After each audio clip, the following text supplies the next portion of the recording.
Probably the most famous character to derive their power from the ancient gods is Wonder Woman and the Amazons.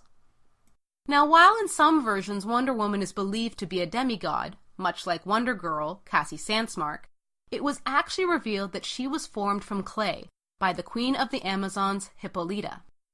She was then imbued and brought to life with the attributes of the Greek gods by the goddess Athena to be as beautiful as Aphrodite, wise as Athena, swifter than Hermes, and stronger than Hercules.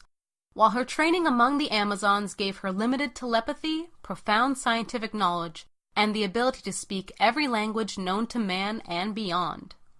The Amazons themselves also have received blessings and powers from the gods, including extended lifespans and incredible strength. But we'll get more into them when we discuss Wonder Woman in full. Two other important examples of characters deriving their powers from the gods include Deadman, aka Boston Brand, and the Spectre. Technically dead, Brand's spirit was given the power to possess any living thing by the Hindu goddess Ramakrishna, which would allow him to track down the man who killed him and to help Brand atone for his own sins in hopes of racking up some good karma. Meanwhile, the Spectre is actually one of the aspects of the presence, specifically its vengeance. However, this aspect needs a human host, resulting in the characters Jim Corrigan, Hal Jordan, and Crispus Allen to take on the powers of the Spectre, acting as its avatar. And no, we're not talking about blue-skinned cat people. Thanks a lot, James Cameron. Now, while all these outside forces have powers, Earth itself also possesses a power. And no, I'm not talking about Captain Planet, though that would be cool. Instead, these living spirits of the Earth can be divided into 5 groups, known as the green, the red, the gray, the clear, also known as the blue, and the black, sometimes called the rot. The green is the consciousness and life force of the planet and its plant life. Beings known as elementals are connected to the green and can not only tap into the green as a power source and control plants, but can sense changes within it. Characters who can access the green include Swamp Thing, Poison Ivy, and the second version of Black Orchid.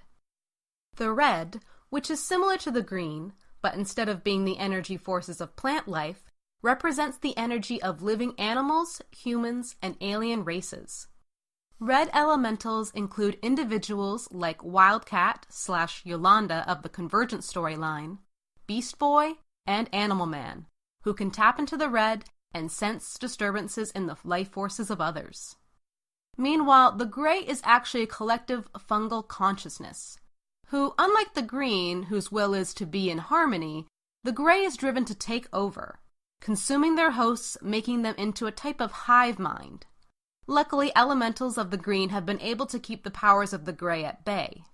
Champions and avatars of the gray have included Solomon Grundy, and more recently, the character Miki, whose gender changes with the bodies he/she takes over.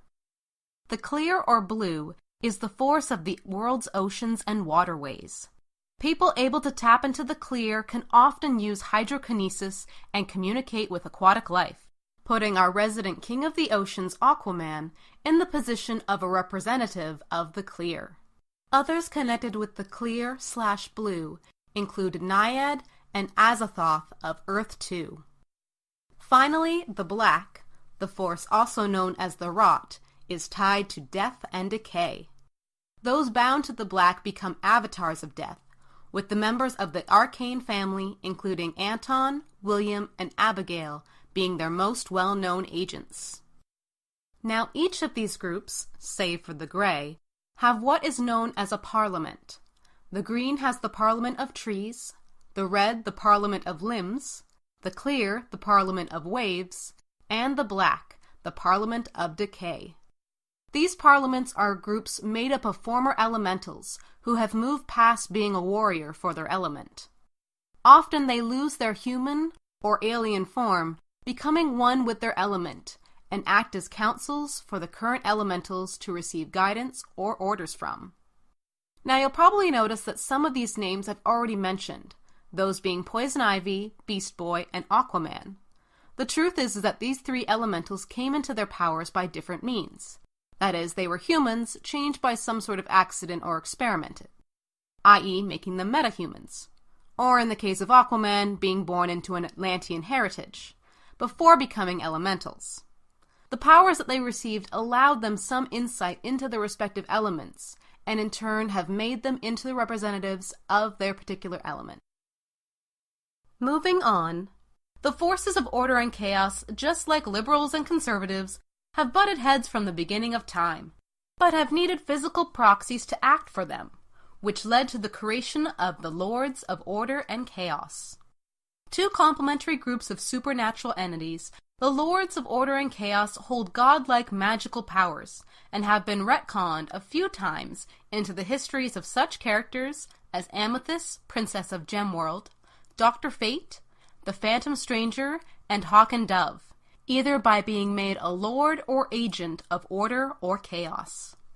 However, it should be noted at this point there is also a third group of sorts that acts as balancers to these two opposing forces, which includes such characters as the Hector Hall version of Dr. Fate and the heroine Equinox. Notable Lords of Order include Nabu, who empowered and occasionally possessed Dr. Fate's helmet, Shazam, the wizard who gave Billy Bastion the power to become Captain Marvel, and Amethyst, Princess of Gemworld. Notable agents of these Lords of Order include Captain Marvel, Dove, and Kid Eternity, who originally worked with the Lords of Chaos, but then later defected. My guess is that the Lords of Chaos had a crappy dental plan. Moving on, notable Lords of Chaos included the supervillain Mordu, Clarion the Witch Boy, and T'Char, while their notable agents include Dr. Chaos, Kestrel, and Hawk, who received his powers from T'Char. Next up, we'll move further into the realm of the occult, as we discuss heroes and villains who come from demonic and magical origins.